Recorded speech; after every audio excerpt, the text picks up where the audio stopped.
जी नमस्कार। आप मुझे ज्योतिष आचार्य नन्हे जी के नाम से जानते हैं।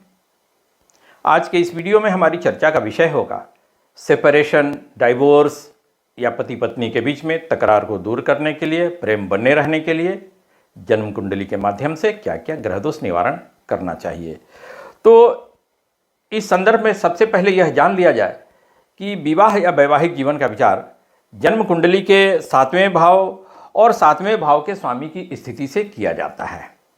फिर अगर स्त्री जातक की कुंडली का विचार किया जा रहा है तब पति के कारक ग्रह बृहस्पति की स्थिति का विचार करना होता है, और अगर पुरुष जातक की कुंडली का विचार किया जा रहा है तब जन्म कुंडली में पत्नी के कारक ग्रह शुक्र की स्थिति का विचार करना होता है। सामान्य तौर पर जन्म कुंडली के 7वें भाव के स्वामी और बृहस्पति शुक्र की स्थिति का विचार करना होता है इस संदर्भ में।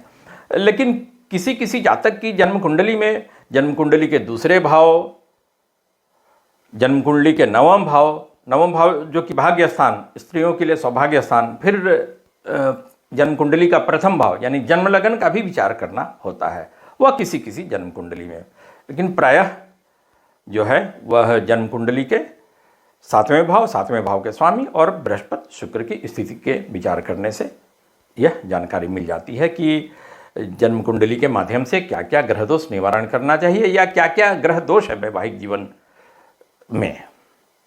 तो आइए एक उदाहरण के द्वारा यह समझने का प्रयास किया जाए। यह धनु लगन में जन्म लेने वाले जातक की कुंडली है। इस जन्म कुंडली के 7वें भाव को देखा जाए। इस जन्म कुंडली के 7वें भाव में मिथुन राशि पड़ रही है। जहाँ नंबर 3 लिखा है वहाँ केतु बैठे हुए हैं। यह जन्म कुंडली का 7वां भाव है, विवाह स्थान है, पत्नी स्थान है।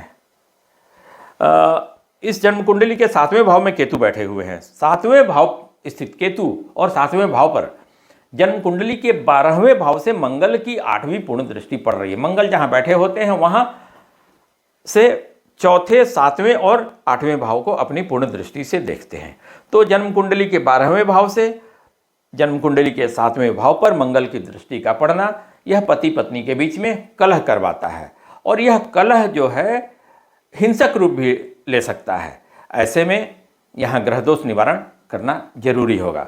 फिर देखिए 7वें भाव का स्वामी जो है वह इस जन्म कुंडली में 7वें भाव में मिथुन राशि पड़ रही। मिथुन राशि के स्वामी बुध होते हैं। बुध जन्म कुंडली के 11वें भाव में अपने मित्र के घर में, शुक्र के घर में बैठे हुए हैं। वह सही है, ठीक है, अच्छा है। लेकिन 11वें भाव स्थित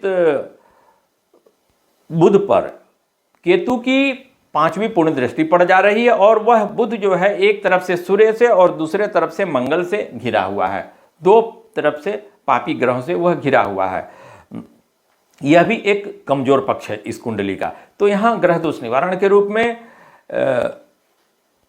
लग्नेश बृहस्पति जो है, जो कि जन्म कुंडली के 12वें भाव में मंगल के साथ में बैठ गए हैं, लग्नेश बृहस्पति का रत्न पीला पुखराज अवश्य धारण करना चाहिए। फिर 7वें भाव का स्वामी जो बुध है वह एक तरफ से सूर्य से, दूसरे तरफ से मंगल से जो घिरा हुआ है, उनका रत्न, बुध का रत्न पन्ना भी धारण करना इस जातक के लिए बड़ा लाभकारी होगा वैवाहिक जीवन को सुखमय बनाने के लिए। और इस प्रकार हमने देखा कि इस जन्म कुंडली में वैवाहिक जीवन को सुखमय बनाने के लिए इस जातक को क्या क्या ग्रह दोष निवारण करना चाहिए।